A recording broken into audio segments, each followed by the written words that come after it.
안녕하세요. 책과 함께입니다. 휘둘리지 않고 나를 지키는 건강한 소통의 기술. 직장에서 본인 업무가 아닌데도 거절하지 못해서 떠맡는 경우가 종종 있었지만 정작 자기에게 도움이 필요할 땐 동료들에게 선뜻 부탁하지 못했다. 친구에게 속상한 말을 들어도 싫은 티를 내지 못하고 혼자 곱씹으면서 잠을 설치게 됐다. 이런 경험 있으신 분 있으신가요? 따뜻하지만 단호하게, 친근하지만 만만하지 않게, 각자의 중심을 지키면서 휘두르거나 휘둘리지 않는 건강한 방법.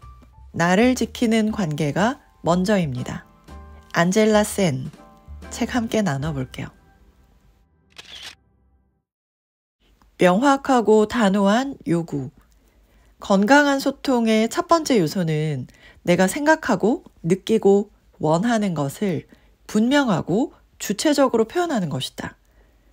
내가 선택할 자유가 있는 만큼 책임지는 것이고 상대 역시 마찬가지다.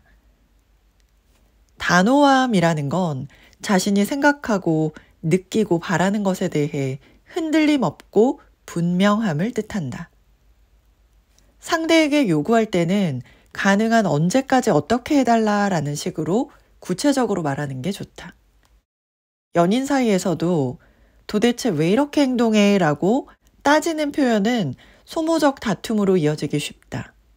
왜? 라고 묻기보다 이런 행동은 하지 말아줘 라고 요구를 명확하게 전달하는 게 더 건강한 소통 방식이다.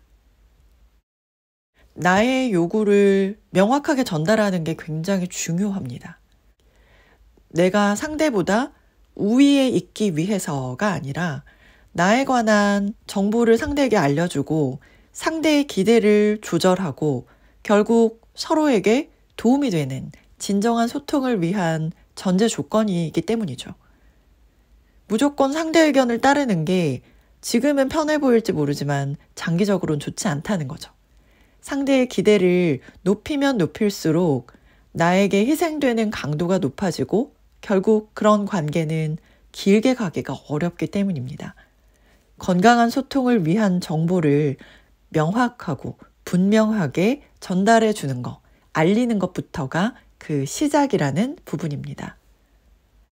자기 생각이나 요구나 이런 것들을 표현하는 게 익숙하지 않다라는 분들, 그 이유가 뭐냐면 많이 해보지 않아서 그런 것 같아요. 처음부터 잘하는 일은 없잖아요. 그런데 하다 보면 조금씩 늘게 된다는 부분이죠. 근데 이게 생각보다 관계에 있어서는 너무너무 중요한 부분이더라고요. 내 생각을 상대방에게 알려주는 것. 설사 내 생각이 다른 사람의 생각과 다르다고 해도 내 생각을 상대에게 전달하고 알리는 게 장기적으로는 너무너무 필요한 부분이기 때문에 조금씩 훈련하고 연습할 필요가 있다는 부분이죠. 다른 사람의 감정은 다른 사람의 책임이다. 각양각색의 사람들이 모여서 관계를 맺을 때 다른 의견이 생기거나 서로 원하는 방향이 달라서 마찰을 빚는 건 자연스러운 일이다. 서로 시각 차이와 이해 충돌로 접점을 찾기 힘들거나 서로 입장 차이만 확인하며 그치는 경우도 있다. 인간관계에서 미미한 충돌과 소음마저 없다면 마찰을 원천적으로 봉쇄하고 문제를 회피하기 위해서 한쪽이 지나치게 수동적인 태도를 취하고 있는 불균형한 관계일 수도 있다. 건강한 소통은 반드시 동의하고 공감하고 해결해 줘야 하는 것이 아니다. 내가 용기를 내서 내 생각과 의견과 요구사항을 말했는데 상대가 화를 내거나 불편해하는 경우, 이런 경우가 생길 수도 있죠. 그런데 이건 내 책임이 아니라는 거죠. 그렇게 해서 이 관계가 끝날 관계라면 언젠가는 끝날 관계였을 수 있다라는 거죠. 그리고 제각기 다 살아온 환경이나 생각이나 이런 것들이 다 다른 게 자연스러운 부분이죠. 그래서 의견 차이가 생기는 것도 당연하고 자연스러운 일이라는 거죠. 그런데 여기에다가 상대방의 감정까지 내가 돌보고 책임져야 한다라고 부담을 가질 필요는 없다라는 부분입니다. 지금 잠깐 불편하더라도 거절하기. 관계의 속성은 움직이기 때문에 때로 가까워졌다가 멀어지기도 하고 다시 가까워지기도 한다. 서로를 지키는 거절을 했을 때도 상대가 소통을 단절한다면 그 사람은 어차피 떠날 사람일지도 모른다.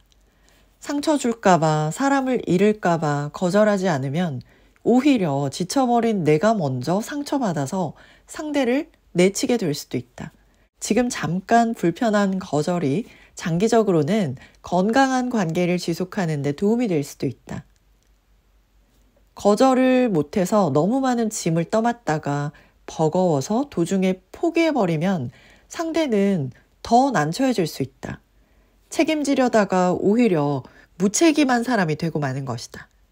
당장 불편하더라도 적당한 선에서 미리 거절해서 상대의 기대치를 조절하는 것이 결국 서로에 대한 배려와 책임이 될 수도 있다.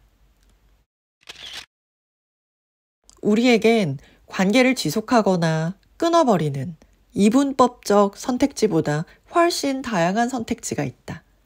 한 걸음 물러서서 유연하게 상황에 대응한다면 일정 기간 안전거리를 지키는 것이 오히려 건강한 소통 방식이 될 수 있다.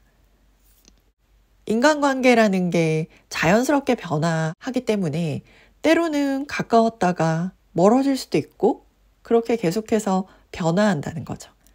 계속해서 관계를 유지하는 거, 손절하는 거 말고도 유연하게 상황에 따라서 거리를 조절하는 그런 중간 단계도 많이 있다는 거죠.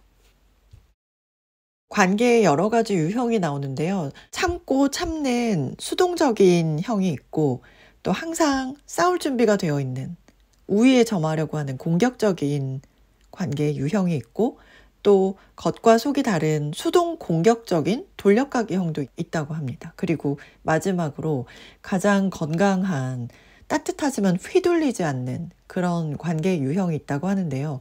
이런 관계의 유형에 내가 어디에 속하는지 그리고 상대가 어떤 유형에 속하는지 그런 유형을 파악하는 것만 해도 관계에 있어서 이해를 좀 높이지 않을까라는 생각이 들기도 했습니다.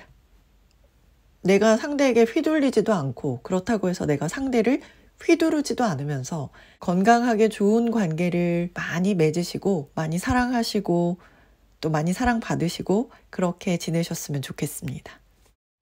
네, 함께 해주신 여러분 진심으로 감사드립니다. 좋아요, 구독해주시면 정말 힘이 되고요. 그리고 더보기를 누르시면 책과 함께 다양한 재생 목록을 함께 하실 수 있습니다. 이거 틀어놓으시고 생활하시거나 주무시면 일상생활에서 주는 특별한 책의 능력을 더욱더 풍성하게 경험하실 수 있으실 거예요. 감사드립니다.